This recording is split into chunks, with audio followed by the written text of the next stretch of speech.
சிரியாவை கூறுபோட திட்டம் தீட்டிய 3 நாடுகள்.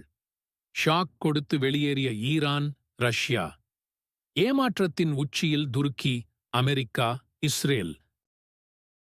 பெரிய திட்டங்களுடன் சிரியாவில் வரலாறு காணாத உள்நாட்டுக் கலவரத்தை உண்டாக்கி சிரிய மக்களை பாதுகாக்கிறோம் என்ற பெயரில் சிரியாவை 4 துண்டுகளாக நறுக்கி ஆளுக்கொன்றாக பங்கு போட்டுக்கொள்ளும் நோக்கத்துடன் அமெரிக்கா, துருக்கி, இஸ்ரேல் ஆகிய நாடுகள் ரகசிய திட்டங்கள் தீட்டி HTSக்கு ஆயுதங்கள் கொடுத்து முன்னே அனுப்பி வைத்து பின்னர் அதை தொடர்ந்து ரஷ்யா ஈரான் நிலைகளை நேரடியாக தாக்கி பிரச்சினைகளை பெரிதுபடுத்தி சிரியா நிலப்பரப்பை ஆட்டை போட உருவான திட்டங்களை மோப்பம் பிடித்த ஈரானும் ரஷ்யாவும் சத்தமில்லாமல் தங்களது நிலைகளை சிரியாவிலிருந்து காலி செய்து வெளியேற இந்த அறிவார்ந்த ராஜதந்திரத்தை சற்றும் எதிர்பார்க்காத அமெரிக்க, துருக்கிய, இஸ்ரேலிய சந்தர்ப்பவாத கூட்டணி ஏமாற்றத்தில் உறைந்து போயின. எந்த ஒரு குறிக்கோளுடன் ரஷ்ய படைகள் சிரியாவுக்குள் சென்றதோ அந்த இலக்குகள் என்றைக்கோ பூர்த்தி அடைந்துவிட்டது என்று ரஷ்யா செய்தி வெளியிட்டுள்ளது. 2015களில் ISIS தீவிரவாதிகளை எதிர்த்து பல நாடுகள் களத்தில் இறங்கின. இதில் சிரிய அதிபர் பஷார் அல் அசாத்தின் வேண்டுகோளுக்கு இணங்க சிரியாவை காப்பாற்றும் நோக்கில் ரஷ்யாவும் ஈரானும் தங்களது இராணுவ துருப்புகளை அனுப்பின. இந்த துருப்புகள் அனுப்பப்பட்டதன் முக்கிய நோக்கமானது ISIS தீவிரவாதிகளிடமிருந்து சிரியாவையும் அந்த பகுதியில் உள்ள மற்ற நாடுகளையும் காப்பாற்றுவதற்காக மட்டும்தான் என்பது குறிப்பிடத்தக்கது. எனவே என்றைக்கு ISIS தீவிரவாதிகள் அந்த பகுதியை விட்டு விரட்டப்பட்டனரோ அன்றே தனது இலக்கை அடைந்துவிட்டோம் என்று ரஷ்யா அறிவித்துள்ளது. எனினும் இந்த பிரச்சனைகளால் பாதிக்கப்பட்ட சிரியாவின் ஜனாதிபதியின் வேண்டுகோளுக்கு இணங்க சிரியாவில் அமைதி உண்டாகும் வரை அதற்கு பாதுகாப்பு அளிப்போம் என்று இத்தனை நாட்கள் சிரியாவில் தங்கியிருந்தன. ஆனால் என்றைக்கு அமெரிக்காவும் துருக்கியும் இஸ்ரேலும் சிரியாவின் நிலப்பரப்பை பங்கு போட்டுக்கொள்ள முடிவெடுத்து HTS என்ற தீவிரவாத அமைப்புக்கு ஆயுதங்கள் கொடுத்து சிரியாவுக்கு அனுப்பி வைத்தனரோ அதற்குப் பிறகு ரஷ்யாவும் ஈரானும் சிரியாவுக்குள் தங்கியிருந்து ஒரு மிகப்பெரிய உள்நாட்டு போரையும் குழப்பத்தையும் இரத்த ஆறு ஓடுவதையும் விரும்பாத காரணத்தால் அவர்கள் உடனடியாக சிரியாவை விட்டு வெளியேறின. சிரிய தலைநகர் டமாஸ்கஸுக்குள் இரத்தம் சிந்தப்படுவதை விரும்பாத பஷார் அசாத் சிரியாவை விட்டு வெளியேறி ரஷ்யாவில் தஞ்சம் அடைந்துள்ளார். ரஷ்யாவும் ஈரானும் பஷார் அசாதின் கூலிப்படைகளாக செயல்பட்டு சிரிய மக்களை கொன்று குவிப்பதற்காக சிரியாவில் முகாமிட்டிருக்கவில்லை. மாறாக ISISிடமிருந்து மக்களை காப்பாற்றவே சிரியாவில் இருந்தனர். ஆனால் அந்த குறிக்கோள்கள் மடைமாற்றப்பட முயற்சி நடந்ததால் அவர்கள் சட்டென சிரியாவை விட்டு வெளியேறினர்.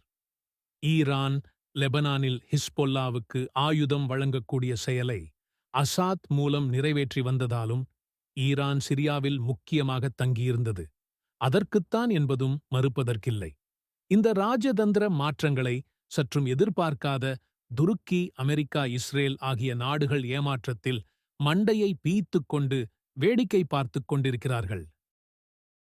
மேலும் ஈரானும் ரஷ்யாவும் வெளியேறும்போது தங்களிடமிருந்து கணிசமான முக்கிய ஆயுதங்களை ஹிஸ்புல்லாவிடம் ஒப்படைத்துவிட்டதாகச் சொல்லப்படுகிறது. எனவே ஹிஸ்பொல்லாஹ்விடம் தற்போது தரமான ஆயுதங்கள் இருப்பதாகவும் தேவையில்லாமல் அவைகளை உபயோகிப்பதை தவிர்த்து தாக்குதல்களை குறைத்து தேவைப்படும் நேரத்தில் விவேகமான தாக்குதல்களை நடத்த பரிந்துரைகள் வழங்கப்பட்டதாகவும் கூறப்படுகிறது. ஈரான் சிரியாவில் இராணுவத்தை நிறுத்தி பாதுகாப்பளித்ததற்கு முக்கிய காரணம் இஸ்ரேல் என்ற ஒற்றை எதிரிதான். ஆனால் சிரியாவின் உள்ளூர் அரபு முஸ்லிம்களே அதை உணர்ந்து கொள்ளாமல் இஸ்ரேலுடன் கைகோர்த்து ஈரானை சிரியாவின் எதிரியாக நினைப்பதை ஈரான் விரும்பவில்லை. இதற்கு காரணங்கள் பல உண்டு. ஒன்றை யோசித்துப் பாருங்கள். இஸ்ரேலுக்கு சிரியாவின் நிலத்தின் மீது ஆசை, அமெரிக்காவுக்கு சிரியாவின் எண்ணெய் கிணறுகளின் மேல் ஆசை, துருக்கிக்கு சிரியாவின் எல்லைப் பகுதிகளை தனது கட்டுப்பாட்டில் வைத்திருக்க ஆசை. ஆனால் ரஷ்யாவுக்கும் ஈரானுக்கும் சிரியாவில் எதன் மீது ஆசை? பஷார் அல் அசாதுக்கு பதவியின் மீது ஆசை. ஆனால் ஒரு முஸ்லிமாக இஸ்ரேலின் மண் ஆசைக்கு எதிராக போராடும் சக்திகளுக்கு ஆயுத பலம் சென்றடைவதை தனது தலையாய இலக்காக கொண்டிருந்தார். அந்த ஆயுதங்கள் ஹெஸ்பொல்லாஹ்வுக்கு தடையில்லாமல் சென்றடைவதற்கு பஷர் அல் அசாத் ஜனாதிபதியாக இருப்பது அவசியமான ஒன்றாக இருந்தது. மேலும் சிரியா ஒரு அரபு நாடு, பாலஸ்தீனமும் லெபனானும் கூட அரபு நாடுகள்தான்.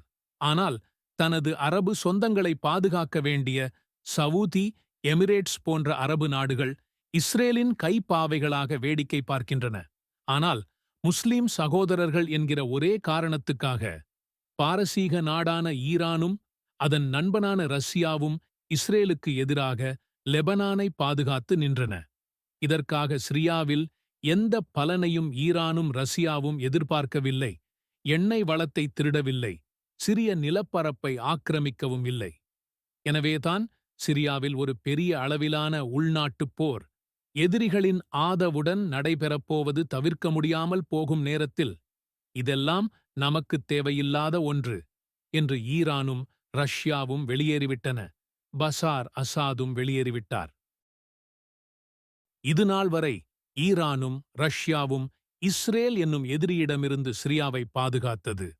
ஆனால் சிரிய கிளர்ச்சியாளர்களோ இஸ்ரேலும் அமெரிக்காவும் எதிரிகளல்ல, நண்பர்கள் என்றும் ஈரானும் ரஷ்யாவும் பாலஸ்தீனத்துக்காக தானாக வலிய சென்று காயம் பட்டுக்கொண்ட ஹெஸ்பொல்லாஹ்வும் எதிரிகள் என்று அறிவித்துவிட்டனர்.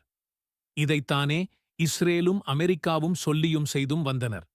இவர்களுக்கும் சிரிய கிளர்ச்சியாளர்களுக்கும் என்ன வித்தியாசம்? சரி, இதுநாள் வரை சிரியாவை ஈரானும் ரஷ்யாவும் பாதுகாத்தன. இனி யார் பாதுகாப்பார்கள் என்பதை வரும் காலம்தான் பதில் சொல்லும். மேலும் செய்திகள் தொடர்கின்றன. தொடர்ந்து இணைந்திருங்கள். சப்ஸ்கிரைப் செய்து கொள்ளுங்கள். நன்றி.